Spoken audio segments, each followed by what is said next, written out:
Ако сте влюбеника во книгата и во убавиот пишан збор, тогаш може да се заработи и од продавање на стари книги.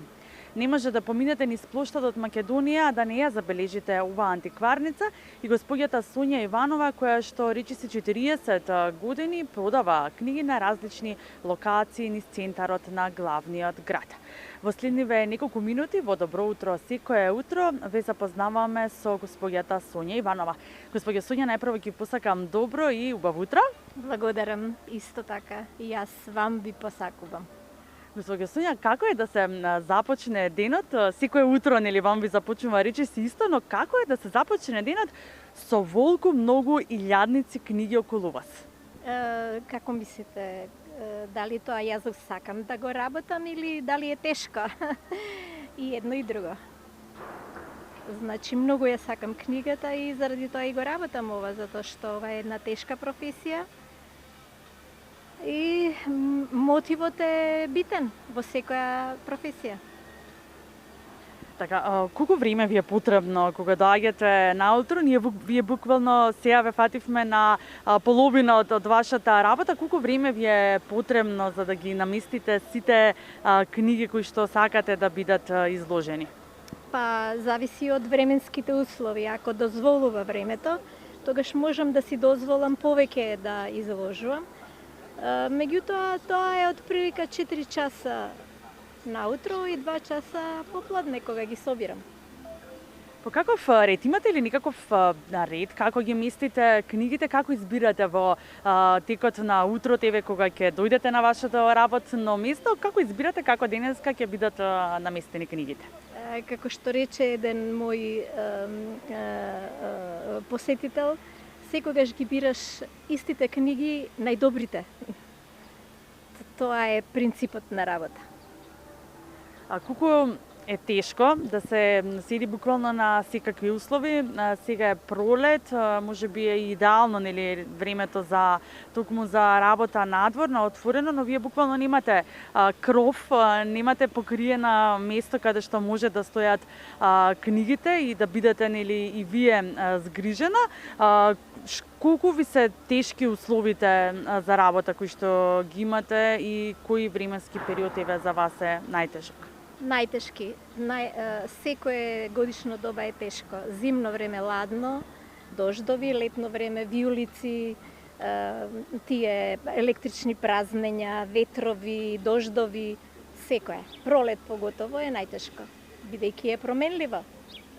Како успевате вие да ги заштитите книгите кои што ги продавате? Па, како во моментот ќе најдам за сходно нешто да придонесам за да се покријат, да се заштитат, се зависи од моментот. Оно што го знам за вас е дека многу сакате да читате, затоа нели си ја сакате преценили работата, нема ништо поубаво денот да ни помине со добро прочитана страница од некоја книга. Вие дел од книгите ги имате прочитано и неколку пати. Која книга имате, дали можете се сетите најчесто прочитано, односно најмногу пати прочитано? Не, значи има многу книги, многу често се навраќам на 2-3 години на истата содржина. Така што нема правило дека постои една книга, постојат многу книги.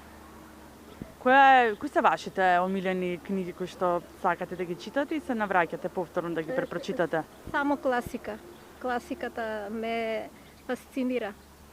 Верувам дека во рацете ваши во моментов имате некој од вашите омилени, може да ни кажете ли зашто станува збор? Па еве, тоа е Жозеф Хесел, серијалот се 4 книги која што се вика Путеви несреće. Тоа е една генијална книга која што секој човек треба да ја прочита. Тоа е за време на француската војна. Така, од каде се ги набавувате книгите? Дали може би некогаш сте ги изброиле сите книги, знаете од прилика колку илјадници книги има во вашата антикварница и од каде се доаѓаат книгите? Бројката не ја знам, никогаш не ги бројам, меѓутоа ги знам сите наслови. А книгите доаѓаат од мојата долгогодишна работа и се уште добивам книги од домашни библиотеки, од одредени магазини, така. Каква се литература може да се најде во вашата антикварница? У принцип секаква, но претежно добра литература. Овде имаме и книги за деца, имаме руска литература, имаме буквално и многу книги кои што се на странски јазик, значи не се само нели на македонски или на некој од југословенските јазици. Па, знаете како минува времето, денешните генерации повеќе ги познаваат другите јазици, освен тие што се блиску до нас, да речеме од бившите југословенски простори, односно српските книги, кои што денешните генерации не ги владеат. Тоа е штета, бидејќи таму има огромен број на изданија кои што се добри изданија, така што мора човек да побера нов вид на литературата, да речеме англиски, француски, германски и другите јазици. Колку сакаат денеска луѓето да читаат, колку често ве посетуваат и дали можете да направите некаква споредба и со од неколку години, затоа што се почесто некако книгите почнуваат нели да се дигитализираат, па луѓето веќе се навикнуваат, односно помладите генерации да читаат и онлайн и да купуваат веќе онлайн книги. Значи јас претежно работам со изданија што се веќе ги нема, изданија што се претежно на српски јазик и на други јазици. Така што денешните генерации потешко поминуваат тука и генерално потешко поминуваат. Меѓутоа, тоа е мојата определба, тоа е мојата животна определба. Така, верувам дека чим си имате одлучено нели ова да биде вашата професија и буквално ова е нели вашето работно место, може ли да се заработи доволно за достоинствен живот од продавањето на стари книги? Не, тоа е инцидентно, тоа е многу сомнителна работа.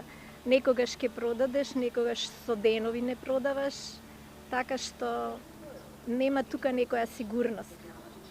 Имате ли просек од прилика колку книги дневно се продаваат? Нема просек. Нема просек. Затоа што ви кажувам дека се е инцидентно импулсивно. Значи луѓето тука купуваат книги импулсивно. Во текот на сите овие 4 децении, како што се занимавате со продавање на стари книги, верувам дека имате многу приказни во вас. Може ли да ни раскажете некоја интересна ситуација со некој купувач, нешто што ви се има интересно случено и што вреди нели да се сподели со публиката? Најмногу, посебно не нешто така да се презентира, меѓутоа најмногу се воодушевени луѓето што доаѓаат од другите држави. Така што мојот изложбен простор јас слободно би го нарекла инсталација, затоа што сите тие што доаѓаат велат о колку убава инсталација.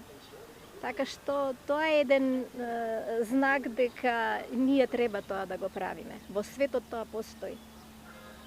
Што ви е најтешко во текот на вашата работа, во текот на вашето секојдневие?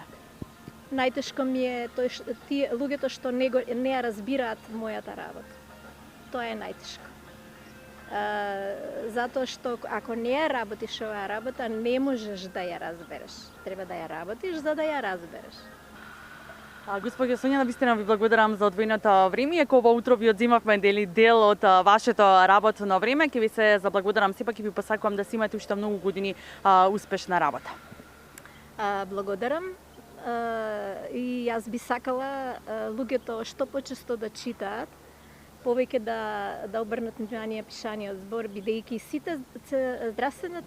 Светската здравствена организација предпочита предохрана од Алцхаймер е читањето, па да читаме како што консумираме храна.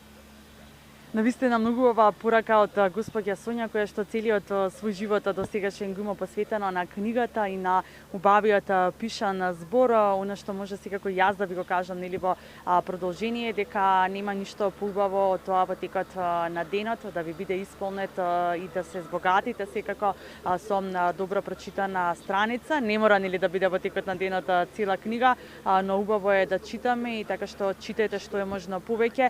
Дојдете на плоштадот Македонија Македонија, посетете ја госпоѓата Сонја и незината антикварница. Навистина има илјадници безброј книги кои што можеби не можете да ги најдете на ниту едно друго место, но можете да ги најдете токму овде во антикварницата на госпоѓата Сонја Иванова, а се наоѓа на плоштадот Македонија.